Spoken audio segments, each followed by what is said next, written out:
Hey guys, welcome to the Toolbox, and thanks for tuning in. Not like you have a lot of option whether or not you want to tune in because you're sitting in church and I'm showing this video whether you like it or not, but at any rate, thanks for the question that came in. And the question is really asking how do you explain to a new believer or to somebody exploring Christianity all the pain and suffering that's in the world? And how do you reconcile that really with a God who is supposed to be all loving and all compassionate and all these things that we say as Christians? And this is probably one of the most debated questions, with people seeking out the answers like crazy, regardless of what faith you are. And I wish I had a really good answer for you, but I don't. And there's a couple of ways we could think about this problem. The problem of pain, the problem of evil and pain and suffering in the world. One is you could say that God is in control of all things. That God is kind of the cause of everything that happens in the world. And so we may not understand why God does what God does, but we know God is love, and so we have to trust that even when bad things are happening, that God is working out some kind of a plan that's beyond our comprehension. And that view is comforting for those who want to know that God is in control. But it's not comforting to those who say, well, why would a God who loves us so much and has a plan for our good do things that or cause things or allow things even that are just evil and bad and awful and painful? Now, there's another kind of way to look at it and say, well, God just kind of started everything and spun it all up, but then just let it go. And we have free will, and nature's going to do what nature's going to do.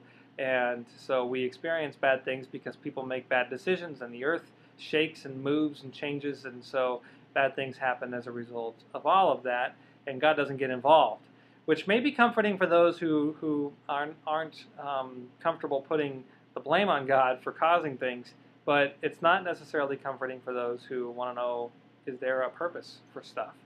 Or is it all just kind of purposeless and meaninglessness? Well, I don't know how to resolve this, really, I don't. And I think there are some good attempts in a lot of different kind of theological arguments for trying to resolve this question. But the only thing I can go back to is Jesus. When Jesus experiences pain and suffering, there's this kind of weird interaction between the work of God and the faith of people. And I don't know how it works, but I see Jesus hurting when people are hurting, and celebrating when people are celebrating, and doing what he can with people's faith to bring about healing and goodness.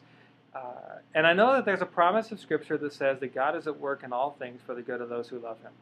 So whether or not I can figure out whether God is causing things or why God is allowing things or how much involved God is in the good or the bad or the evil in the world, I do know that if I choose to love God and submit my will to God and to follow God, then I have to trust that he is at work in all things for my good, whether I understand things or not.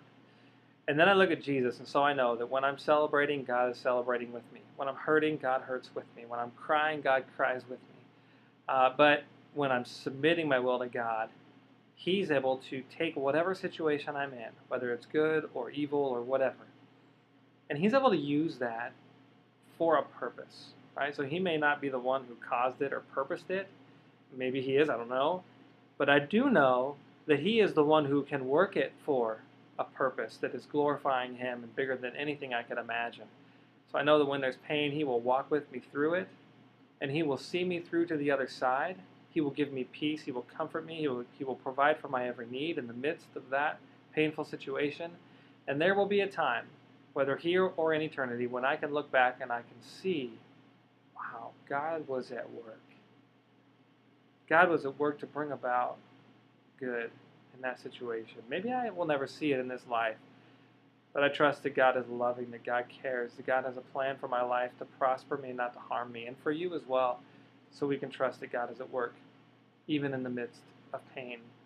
And whether or not he's the cause of it, he is the one who is powerful enough and big enough to work something good through it, so that in the end, we understand God's love, God's sovereignty, and God's compassion, and God's power, and God's plan for our good. So I hope that's kind of helpful. I don't know, it's a really challenging question to answer, but it's my really bad attempt at it. So anyway, thanks for the questions. I look forward to what you got for me next in the toolbox, and we'll see what that is next week. Thanks.